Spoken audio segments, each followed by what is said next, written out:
قال اللہ تبارک و تعالی فی القرآن المجید والفرقان الحمید۔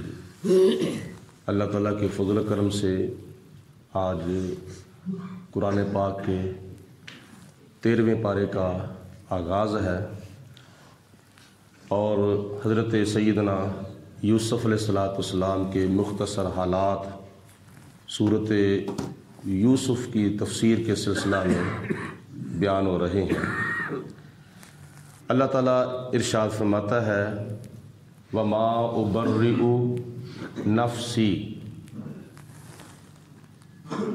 ایک روایت اور ایک تفسیر کے مطابق یہ کلام زلیخا نے کیا ہے اور ایک تفسیر کے مطابق یہ کلام حضرت یوسف علیہ السلام نے کیا ہے، کیونکہ پچھلی چند آیات بینات میں یعنی 12ویں پارے کی آخری آیات بینات میں زلیخا نے اپنی غلطی کا اعتراف کر لیا۔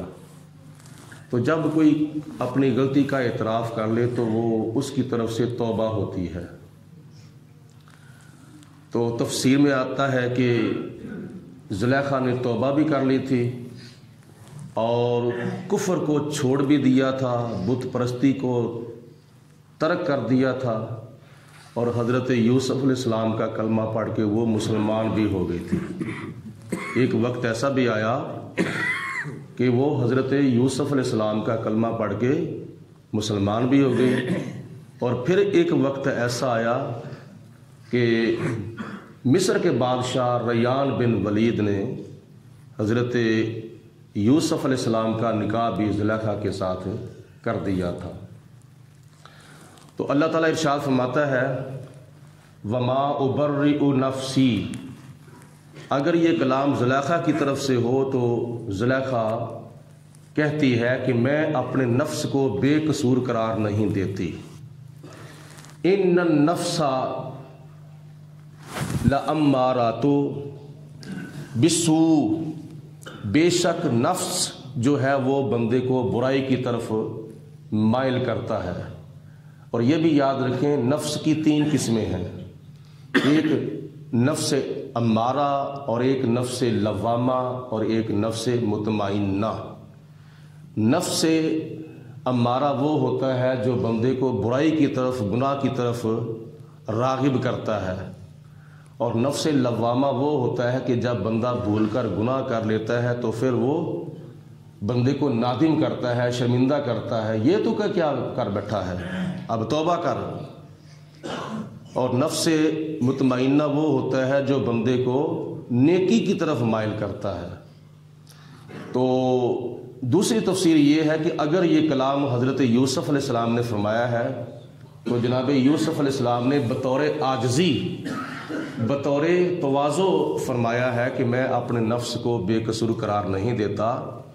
نفس جو ہے وہ بندے کو برائی کی طرف مائل کرتا ہی رہتا ہے، الا ما رحم ربی، مگر جس کے اوپر میرا رب مہربان ہو جائے، یعنی جس کو اللہ تعالیٰ برائی سے بچنے کی توفیق دے دے، اللہ تعالیٰ کی ذات بابرکات اس کے اوپر رحم فرماتا ہے، اس کو توبہ کی خدا تعالیٰ توفیق دیتا ہے، یا وہ برائی کی طرف مائل ہوتا ہی نہیں ہے، کیونکہ ان ربی غفور الرحیم، بے شک میرا رب جو ہے وہ بہت ہی بخشنے والا ہے، بہت ہی مہربان ہے۔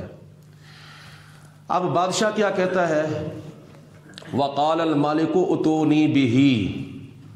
یوسف علیہ السلام کو بڑی ٹھاٹھ باٹ کے ساتھ اور بڑے وقار کے ساتھ شاہی لباس پہنا کے، شاہی سواری کے اوپر سوار کر کے جیل خانہ سے نکال کر اس کو میرے پاس لے آؤ۔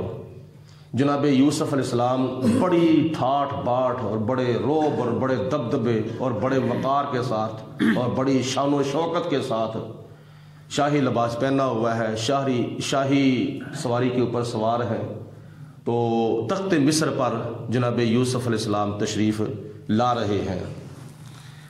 اب اللہ تعالیٰ ارشاد فرماتا ہے کہ بادشاہ نے دوسری بات کہی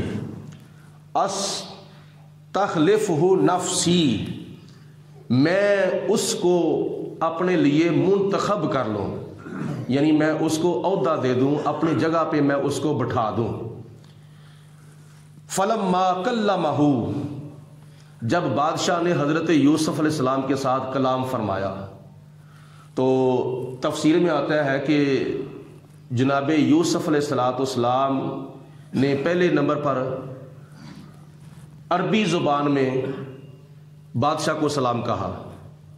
اس نے کہا کہ یہ کس کی زبان ہے؟ تو جناب یوسف علیہ السلام نے فرمایا کہ یہ میرے چچا حضرت اسماعیل علیہ السلام کی زبان ہے، عربی زبان۔ اور پھر دوسری بات آپ نے بادشاہ نے عبرانی زبان میں کی، تو اس نے کہا کہ یہ کس کی زبان ہے؟ تو جناب یوسف علیہ السلام نے فرمایا کہ یہ میرے باپ حضرت یعقوب علیہ السلام کی زبان ہے۔ تفاسیر میں آتا ہے کہ بادشاہ 70 زبانیں جانتا تھا، 70 زبانیں جو دنیا کے اندر بولی جاتی ہیں، 70 زبانوں کا اس کو علم تھا۔ تو مفسرین نے لکھا ہے کہ بادشاہ جس زبان میں سوال کرتا تھا، یوسف علیہ السلام اس بادشاہ کو اسی زبان میں جواب ارشاد فرماتے تھے۔ یہ اللہ تعالیٰ کی طرف سے حضرت یوسف علیہ السلام کے اوپر عطا تھی، علم کی اتنی اللہ تعالیٰ نے یوسف علیہ السلام کو وسعت عطا فرمائی تھی۔ فلما کلمہ، دونوں کا جب آپس میں کلام شروع ہوا، گفتگو شروع ہوئی، تو اس نے پھر آگے اور بات کہی، قال انک الیوم لدینا مکین امین۔ بادشاہ مصر کے بادشاہ نے، ریان بن ولید نے کہا کہ اے یوسف علیہ السلام، آج تم ہمارے پاس بڑے معزز مہمان ہو اور بڑے امانت دار مہمان ہو، بڑی شان ہے تمہاری اور بڑی عزت ہے تمہاری۔ میں تمہیں معزز بھی دیکھ رہا ہوں، میں تجھے امانت دار بھی دیکھ رہا ہوں۔ مکین امین، تم معزز بھی ہو اور تم امانت دار بھی ہو۔ جب یوسف علیہ السلام نے یہ بات سنی تو آگے یوسف علیہ السلام نے ارشاد فرمایا، قال اجعلنی علی خزائن الارض۔ آپ نے فرمایا کہ اے بادشاہ، مجھے زمین کے خزانوں کے اوپر مامور کر دے۔ یہ جتنے بھی ملک مصر کے اندر خزانے ہیں، خوراک کے اور مال و دولت کے، ان خزانوں کے اوپر مجھے مامور کر دے۔ قال اجعلنی علی خزائن الارض، زمین کے خزانوں کا تو مجھے ذمہ دار بنا دے۔ مطلب یہ ہے کہ یہ جتنا بھی کنٹرول ہے خزانوں کا، یہ مجھے دے دے۔ یہ یوسف علیہ السلام خود کہہ رہے ہیں، کیونکہ آپ نے جو خواب کے اندر دیکھا تھا وہ وقت آنے والا تھا۔ تو یوسف علیہ السلام نے اس نیت سے ارشاد فرمایا کہ کہیں ایسا نہ ہو کہ یہ کنٹرول کسی اور کے ہاتھ میں ہو تو کہیں بیڑا غرق ہی نہ ہو جائے، کہیں بیڑا تباہ نہ ہو جائے۔ آپ نے مخلوق خدا کی خدمت کے طور پر ارشاد فرمایا کہ یہ خزانوں کا کنٹرول مجھے دے دے، اور صرف میں کنٹرول ہی نہیں کروں گا بلکہ انی حفیظ علیم، میں حفاظت بھی کروں گا، اور دوسرے نمبر پر میں جانتا بھی ہوں کہ کیسے استعمال کہاں کرنا ہے اور کہاں کرنا ہے۔ انی حفیظ علیم، میں خزانوں کی حفاظت کرنا بھی جانتا ہوں اور اس کے تصرف کو بھی میں جانتا ہوں۔ وَكَذَلِكَ، اور اسی طرح مَكَّنَّا، ہم نے یوسف علیہ السلام کو حکومت عطا فرمائی، یوسف علیہ السلام کو فی الارض، ملک مصر کی سرزمین پر۔ اللہ پاک نے فرمایا کہ ہم نے اسی طرح حضرت یوسف علیہ السلام کو ملک مصر کا بادشاہ بنا دیا۔ وہ جو ریان بن ولید خود بادشاہ تھا، وہ خود گھر میں جا کے بیٹھ گیا، استعفیٰ دے کر خود گھر میں بیٹھ گیا۔ یوسف علیہ السلام کو سارے مصر کا کنٹرول اس نے دے دیا۔ اور پھر بعض روایات میں آتا ہے کہ اس کے بعد اس نے مصر کا جو وزیر اعظم تھا، جس کو عزیز مصر کہتے تھے، کتفیر مصری، اس کو معزول کر دیا تھا۔ اور ایک روایت کے مطابق، ایک تفسیر کے مطابق، اس نے معزول اس لیے کیا تھا کہ اس نے اپنی بیوی زلیخا کی بات پر عمل کرتے ہوئے یوسف علیہ السلام کو بے قصور جیل کے اندر بھیج دیا تھا۔ جھوٹی FIR کاٹ کے جھوٹا کیس بنا کے یوسف علیہ السلام پر یوسف علیہ السلام کو قید میں بھیج دیا۔ تو جب یہ بادشاہ کے اوپر بات واضح ہوئی کہ یوسف علیہ السلام تو بے قصور ہیں، لہٰذا یہ عزیز مصر نے جھوٹی FIR کاٹی ہوئی تھی، اس وجہ سے بادشاہ نے کتفیر مصری کو معزول کر دیا، اور اسی دوران پھر وہ فوت بھی ہو گیا، مر گیا۔ اور اس کے مرنے کے بعد پھر بادشاہ مصر یعنی ریان بن ولید نے حضرت یوسف علیہ السلام کا نکاح بھی زلیخا کے ساتھ پھر کر دیا تھا، کیونکہ وہ بھی چاہتی تھی کہ میرے ساتھ یوسف علیہ السلام نکاح کر لیں۔ اب اللہ تعالیٰ ارشاد فرماتا ہے یتبوأ منہا حیث یشاء، ہم نے یوسف علیہ السلام کو اقتدار عطا فرمایا، مصر کے اندر بادشاہی عطا فرمائی، اور یوسف علیہ السلام جہاں چاہیں رہیں۔ یتبوأ منہا حیث یشاء، جہاں چاہیں یوسف علیہ السلام رہیں۔